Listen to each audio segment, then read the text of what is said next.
Okay, the last technique for manipulating Taylor series to get this Taylor series for a more complicated function that we're going to talk about today has to do with differentiation and integration.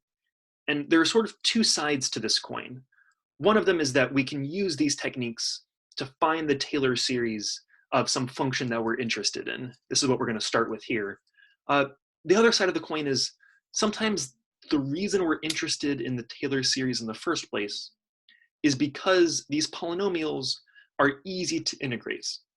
So if we can find the Taylor series expansion of a function whose integral is difficult, we can instead integrate on the Taylor series. Okay. So we'll get to that in just a second. Before we do that, we'll talk about how to use derivatives or integrals to help us find a particular Taylor series.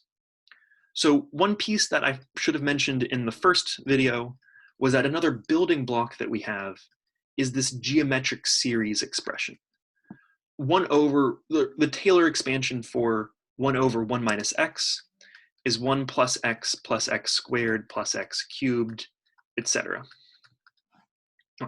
One other piece that you might not spot right away, but that is certainly true and doable, is that the derivative of this geometric series expression, the derivative of this function is our f of x, is 1 over 1 minus x squared.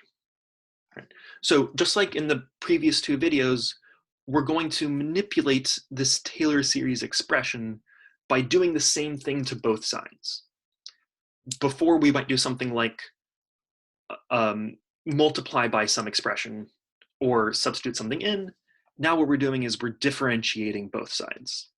And again, as long as we do the same thing to both sides, we are allowed to do this. So the left-hand side becomes 1 over 1 minus x squared. It becomes our f of x. And then the right-hand side, when we take the derivative of this expression, the 1 becomes a 0, the x becomes a 1, we get a 2x, we get a 3x squared, a 4x cubed from this term, etc. Okay, and so this is an example of using derivatives or integrals to manipulate both sides of the equation to get a more complicated expression. All right. I also said that we can use this to find an integral or to integrate something that's more difficult to normally integrate.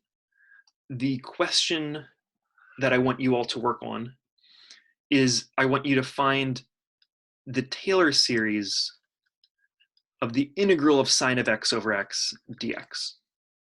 And there's a couple components to this, but the first step is going to be to find the Taylor series for this inside piece. Or I suppose actually that's the first two steps, is to find the Taylor series for this inside piece. And then you're going to integrate it. Okay.